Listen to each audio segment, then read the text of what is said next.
Have you ever wondered how raw rubber is transformed into those perfect colorful bands in your hand? What begins as raw rubber undergoes an intriguing transformation that adds vivid colors, stretches to the ideal elasticity, and finally shapes itself for daily usage. The process, which includes rolling, molding, dipping in vivid dyes, and careful cutting, is just as brilliant and dynamic as the colors. Have you ever wondered why rubber bands bounce back to life after being stretched? Join us as we explore the fascinating world of rubber band making and witness every twist, stretch, and burst of color come to life. Can you guess how many rubber bands this plant produces each hour? Let's go back in time and uncover the history of the rubber band. But before that, don't forget to hit that like button and subscribe to our channel so you won't miss any of our upcoming videos. The history of the rubber band is one of silent revolutions, from Stephen Perry's 1845 patent to your kitchen drawer. On March 17, 1845, this London businessman revolutionized the market by obtaining a patent for the first elastic band manufactured from vulcanized natural rubber.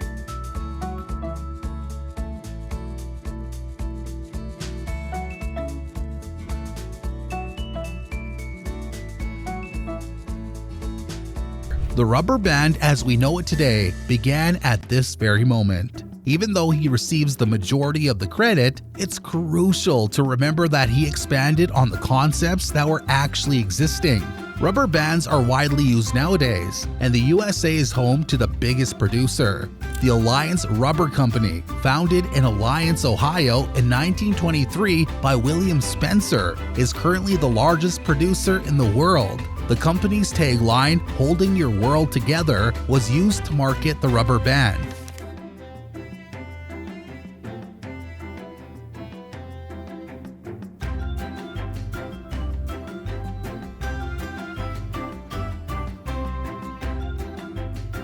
Did you know that this land of opportunity also holds a world record for rubber bands? Weighing an astonishing 4,097 kilograms, this enormous creation is called Megaton.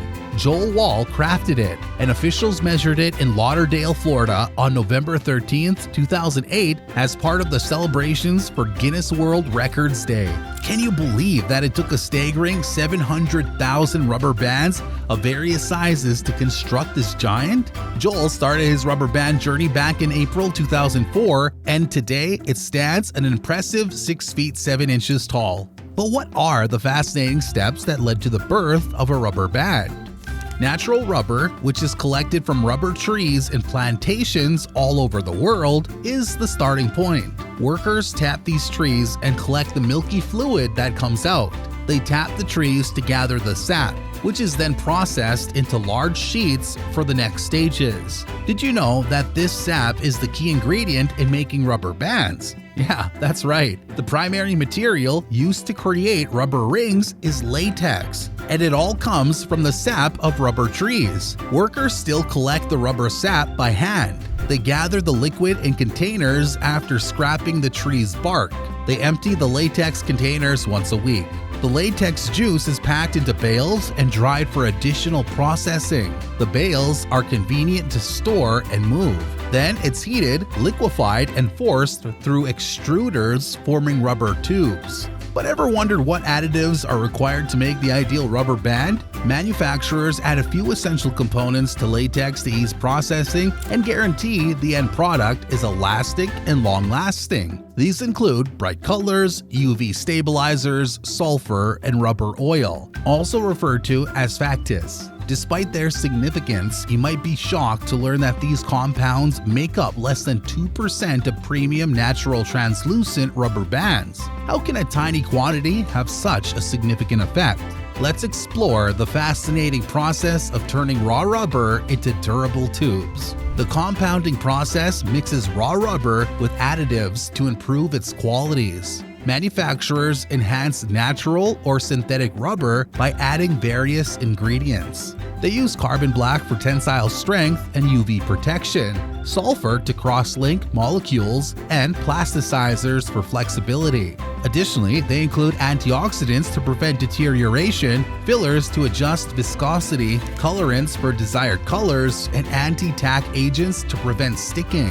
They carefully weigh each ingredient, blend them in an internal or Banbury mixer, break down the mixture for even distribution, knead it for optimal consistency, and test it for precision. The compounded rubber is now prepared for extrusion, the following stage of the production process thanks to its improved characteristics. After that, the compounded rubber is put into an extruder, a machine that shapes the material into long, thin tubes by using high pressure and heat. The rubber is driven through a die in this process, called extrusion, which determines the diameter and shape of the tube. Air or water cools and solidifies the rubber as it comes out of the die, keeping its new shape. Once cooled, these tubes are either coated with silicone or sprinkled with talcum powder to prevent them from sticking together. The diameters of the extruders range from about 10 mm to 260 mm. To provide the tube with a certain level of stability, larger diameters require a thicker wall compared to smaller ones. The screws and barrels of the extruder are made to precisely regulate the temperature and pressure, guaranteeing constant quality and avoiding flaws. The extruded tubes, or extrudates, are trimmed into exact lengths to create the rubber band's distinctive loop shape, which establishes the foundation of their distinctive circular shape. This important process transforms raw rubber into a flexible, cylindrical shape, setting the stage for additional processing into the final rubber band product. Have you heard of any of these interesting methods that we've explored so far? There's still so much more to come. If you're enjoying this journey, hit that like button and subscribe to our channel. Now, how are rubber bands made from rubber tubing? The actual production of rubber bands involves cutting the tubes into the final rings. This process takes place in cutting systems. The produced tubing is heated in a pressurized steam autoclave after a circular pipe is placed into a section of it. The magic starts when the tubes are flattened. After that, these are sliced into thin pieces. Craftsmen carefully loop and twist these strips to make the basic shape of a rubber band. Rubber gets its round form and suppleness from this heating process, which is more commonly referred to as vulcanization. In technical terms, vulcanization transforms rubber through a complex chemical process that gives it its elastic properties. What is vulcanization? The chemical process of vulcanization involves heating rubber and adding sulfur. As a result, sulfur bridges allow the rubber's individual molecules to cross-link with one another. Rubber is changed from its initial plastic state to a new elastic state in this way. The only method to guarantee that rubber returns to its initial state after stretching is vulcanization. It also becomes more resistant to UV rays and temperature changes. Rubber becomes harder and more rigid as sulfur bridges form in response to increasing sulfur content and heating time. But here's the twist. These sulfur bridges begin to break down and are replaced by weaker oxygen bridges when rubber is exposed to harsh environments like severe heat, freezing cold, or UV light.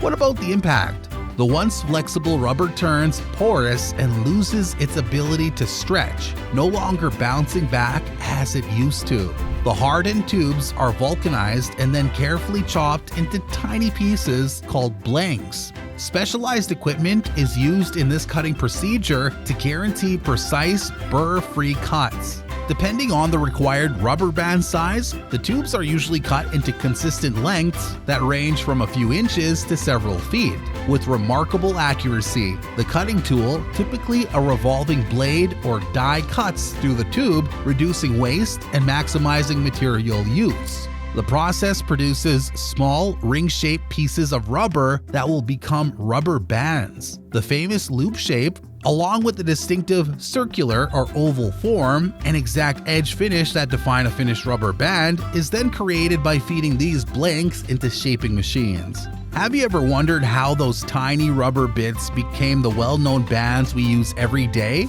Once prepared, the bands are fed into a shaping machine, also referred to as a rubber band former. This machine shapes the blanks into their iconic loop shape using precision machining and hydraulic pressure. To find the inner diameter of the band, the blank is first stretched over a metal mandrel. The machine next presses the blank's ends together, producing the distinctive overlap or knuckle that gives rubber bands their impressive strength and flexibility.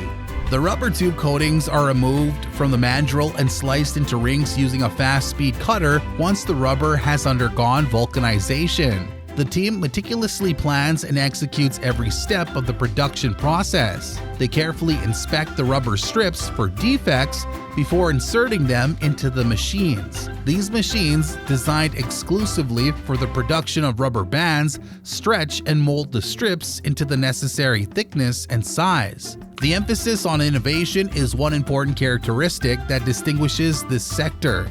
Manufacturers who are constantly seeking to improve their methods and invest in the newest technology produce rubber bands of exceptional quality that are reliable and long-lasting. The newly created rubber band, which has a flat surface and clean edges, is finally forced out of the machine. Some machines can produce hundreds of rubber bands per minute, demonstrating how quickly the shaping process may be completed. The rubber bands are now finished and ready for the processing of curing, sorting, and packaging for distribution. The shaped rubber bands go through the final curing process. Through the formation of connections between molecules, this technique enhances durability, resistance, and performance. After curing for several minutes to hours, the bands are cooled, sorted, quality checked, and packaged for distribution to guarantee the best possible elasticity and functionality. Advanced machinery sorts the cured rubber bands by size, color, and quality, categorizing them to precise tolerances and grades. Teams of people or sophisticated machinery categorize the bands into precise tolerances and grades. Who says that rubber bands cannot be exciting? These versatile accessories are available in a stunning variety of colors and patterns to suit any taste. They have something for everyone, whether you're looking for elegant pastel hues or eye-catching neon colors. But that's not all. Did you know that you can also customize them to your preferences? Imagine printing a personal message, a motivating quote, or your company's logo directly onto the rubber bands. What if you use them as great marketing tools or unique gifts for special occasions? The options are limitless. Finished rubber bands undergo tension testing to ensure quality and performance. Machines measure the band's tensile strength, elasticity, and breakage point to verify they can withstand repeated stretching without losing their shape. Tests ensure that the goods fulfill consumer expectations and industry standards. Finally, to remove the chemicals used throughout the operation, the rubber bands are properly cleaned and washed with water. Each rubber band is put through a rigorous testing process to ensure it meets the highest standards. This involves evaluating the material's flexibility, strength, and age resistance. Only the bands that pass these tests make it to the market. After a quality check, these rubber bands are packed into boxes for sale. They're packed in paper or plastic bags, cartons, or dispensers and sent to distributors and merchants for worldwide distribution. Think about the creativity and skill that go into making a rubber band the next time you reach for one. A group of committed experts work behind every stretch loop to provide you with the highest quality rubber bands. As we all know, rubber bands hold banknotes, letters, and newspapers together. But that's not all. They also serve as the perfect hair decoration. Pigtails or ponytails with a rubber band look just as good as fancy hair ties. So whether you're looking for rubber bands for everyday tasks or to add some creativity to your life, consider choosing those that prioritize sustainability, innovation, and quality. They're the ideal option for all your rubber band needs. Thanks for watching. If you enjoyed learning about the fascinating world of rubber bands, make sure to subscribe for more fun facts and surprising stories.